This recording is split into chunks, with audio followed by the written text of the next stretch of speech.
So TDP Janasena పొత్తనం చేసిన తర్వాత చాలా సర్వేలు నిర్వహించారు. ఏది గెలుస్తుంది, ఈ కూటమి గెలుస్తుందా లేకుంటే వైసీపీ గెలుస్తుందని. ఎక్కువ సర్వేలు అయితే టీడీపీ జనసేన వీటి కూటమికి అనుకూలంగా ఉన్నాయి. అయితే బీజేపీ వీటితో వచ్చి కలిస్తే మాత్రం వైసీపీ గెలిచే ఛాన్స్ ఉందని అంటున్నారు. మరి ఇప్పటికి కూడా టీడీపీ జనసేన బీజేపీ పొత్తు కోసం వెయిట్ చేస్తుంది. మరి పొత్తు వలన వైసీపీ గెలిచే ఛాన్స్ ఏమన్నా ఉందో? ఒకవేళ బీజేపీ వచ్చి చేస్తే టీడీపీ జనసేన ఇవి సర్వేలు చేసినప్పుడు బీజేపీతో కలుపుకొని సర్వేలు చేయలేదా ఎవరు? ఇంకా చేయాలి కదా. ఇవి రెండు చేసినప్పుడు అవి కూడా వేయాలి కదా. మళ్ళీ వాళ్ళని అడగాలి, సర్వే చేసిన వాళ్ళని అడగాల. ఇవి వేసినప్పుడు అవి కూడా కలిస్తే ఏమవుతుందని వాళ్ళని అడగాలి కదా. అట్లా అదే చెప్తున్నా. బీజేపీ తోటి పొత్తులో ఉంటే వైసీపీ గెలుస్తుంది అని చెప్పి సర్వే. అవునా బా, నేను ఏమంటున్నా, సర్వే ఎవరైతే చేసిరో వాళ్ళనే మళ్ళీ ఒకసారి సర్వే చేయమను. బీజేపీ కలిసి ఎట్లుంటుందో, లేకపోతే బీజేపీ వైఎస్ఆర్సీపీ కలిసి ఎట్లుంటుందో అది కూడా చూడమని ఒకసారి. తెలుస్తుంది కదా. ఇప్పుడు నన్ను అడితే నాకెట్లా తెలుస్తుంది చెప్పు? మా బలమైతే మాకున్నది.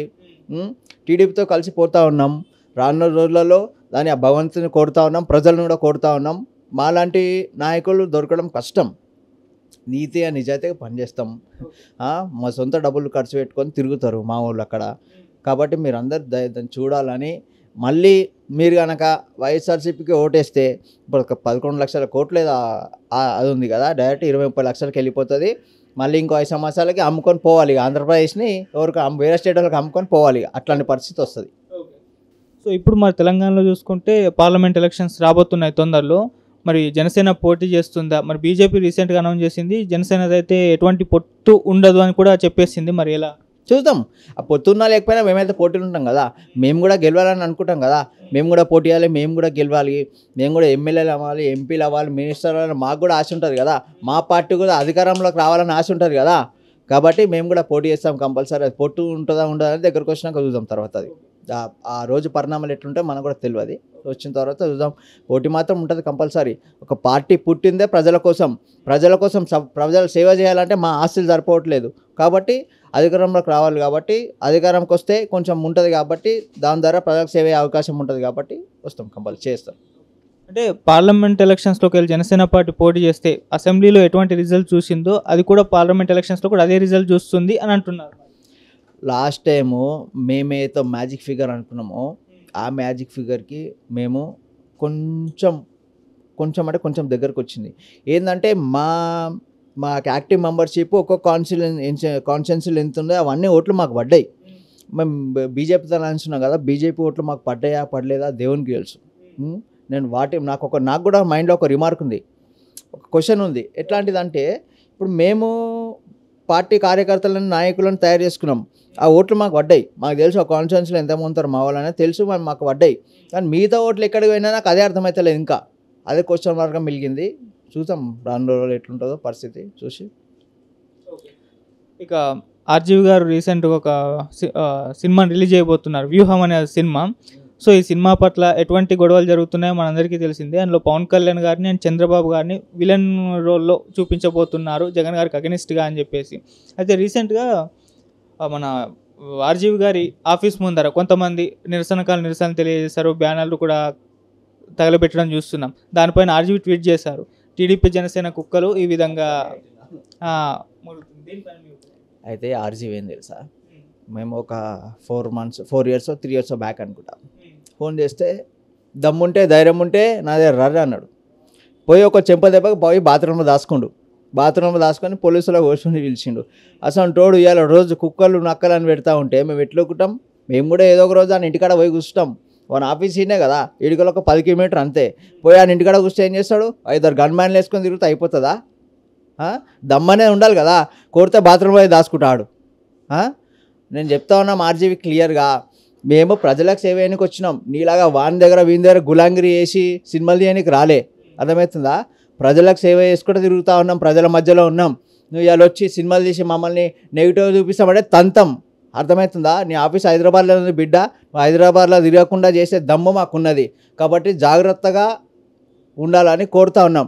ఎందుకంటే ప్రజాస్వామ్యం ఇది. ప్రజాస్వామ్యంలో ప్రతి ఒక్కరికి హక్కు ఉంటుంది, పోటీ చేసే హక్కు ఉంటుంది, అన్నీ ఉంటాయి. హక్కుని నువ్వు తంతా ఉన్నావు. కాబట్టి ఆ తన్నకుండా ఆడి కాలి ఒకటే బాధ్యత మేము తీసుకుంటాం. మొన్న ఏదైతే ఒక 5-6 మంది పోయిర్రో పాపం వాళ్ళు టీడీపీ వాళ్ళనుకుంటు, నాకు తెలిసి సంథింగ్ టీడీపీ యోజన అధ్యక్షుడు అనుకోండి తెలంగాణ రాష్ట్రానికి, శ్రీరామ ఏదో పోయి ఇట్లా చెప్తే అంటే ఆ ర్యాలీ చేస్తున్నట్టు లోపల నుంచి వాళ్ళు ఏం చేసి డిస్టి బొమ్మ తాలబెట్టి చేసిర్రు. వాళ్ళ ఫోటో పెట్టి జనసేన కుక్కలు టీడీపీ కుక్కలు అంటే తంతం అని చెప్పి చెప్తా ఉన్నాం క్లియర్గా. ఎందుకంటే మేము ఏది మర్చిపోం. పోసాని మురళకృష్ణ అంతమందికి ఏదైతే చేసిండో మేము ఇంకా మర్చిపోలేదు. అది బాగానే గుర్తుంది, బాగా చాలా డీప్గా పోయింది, అది చాలా గుర్తుంది. మిమ్మల్ని కూడా నువ్వు ఇట్లాంటి లెక్కలు చేసినావు అనుకో మిమ్మల్ని కూడా మర్చిపోము.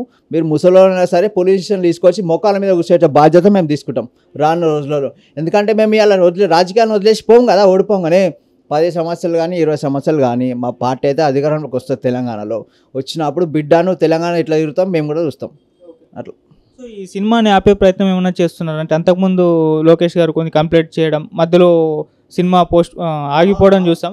అవునా, బాగా చేస్తారు కదా. ఇప్పుడు ఒక పార్టీ, నేషనల్ పార్టీ, ఒక స్టేట్ పార్టీ, వాటి మీద మచ్చడి తీసుకురావడానికి వాళ్ళు చేస్తూ ఉంటే మేము ప్రజలకు సేవ చేయడానికి వచ్చినాం కదా. ప్రజలకి ఓ రాంగ్ దాని డివిజన్లో చూపిస్తూ ఉంటే మేము ఎట్లా కూడా అని చెప్పు, కరెక్ట్ కాదు కదా. మేము ఉండే నిజ జీవితంలో మేము వేరేది, అందులో చూపించేది వేరే.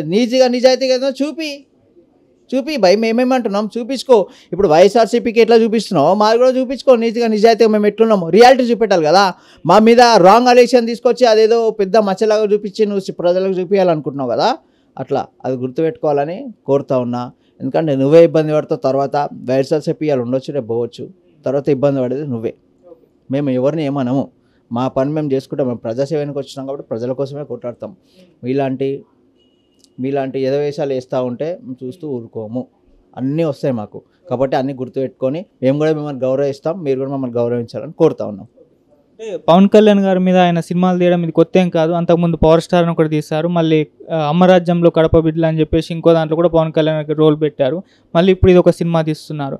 పవన్ కళ్యాణ్ గారు అభిమాని అని చెప్పుకుంటూ పవన్ కళ్యాణ్ గారిని ఈ విధంగా సినిమాలు తీస్తున్నారు. మరి ఏంటి దీనికి? పెద్ద దొంగ బై ఆర్జీ పెద్ద దొంగ, ఆయనకి పైసలు కావాలా, ఆయన దగ్గర పోతుండు, వైఎస్ఆర్సీపీ దగ్గర పోతుండు.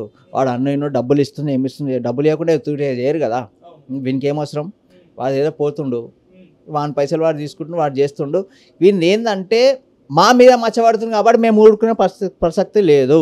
కంపల్సరీ మమ్మల్ని తిడితే మేము కూడా తిడతాం, మమ్మల్ని దెబ్బ కొడితే మేము కూడా కొడతాం. అట్లా మేము ఎవరిని ఏమనకపోతే మేము కూడా ఎవరిని ఏమనం, క్లియర్. సో అంటే మొన్న దీనికి సంబంధించి ప్రీ రిలీజ్ ఈవెంట్ జరిగింది. అక్కడ మన రోజా గారు, అంబటి రాంబాబు గారు కొన్ని విమర్శలు అయితే చేశారు. జగన్ని వ్యూహాన్ని ఎవరు ఆపలేరు అని చెప్పేసి. మరి దీనిపైన మీ ఒపీనియన్? వాళ్ళ ఓటమిని కూడా ఎవరు ఆపలేరు అని చెప్తున్నా, అంతే. ఇక వాళ్ళ ఓటమిని కూడా ఎవరు ఆపలేరు, వ్యూహం ఎట్లా ఆపలేరో వాళ్ళ ఓటమిని కూడా ఎవరు ఆపరు. అది ఆ సినిమా పేరు ఇది ఒకటే, అది ఎట్లయితే పోతుందో వీళ్ళు కూడా పోతారు ఇంటికి. మన నిరసనకారులు తెలియజేశారు కదా మన ఆఫీస్ ముందర.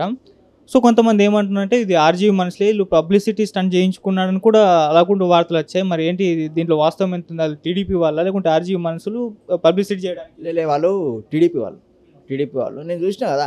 అతని పేరు శ్రీరామ్ ఏదో ఉంది, మా దూరం ఫ్రెండ్ అనమాట. తెలుగుదేశం పార్టీ యూత్ వింగ్ అధ్యక్షుడు అనమాట శ్రీరామ్ అని. ఆయన ఎందుకంటే వాళ్ళ అధ్యక్షుని పెడితే వాళ్ళు కూడా పోతారు కదా. మా అధ్యక్షుడు అంటే మేము కూడా పోతాం. అట్లా ఏంటంటే వాళ్ళు ఏంటంటే సింపతి కోసము అట్లా చేస్తారు కానీ వాళ్ళు అట్లా.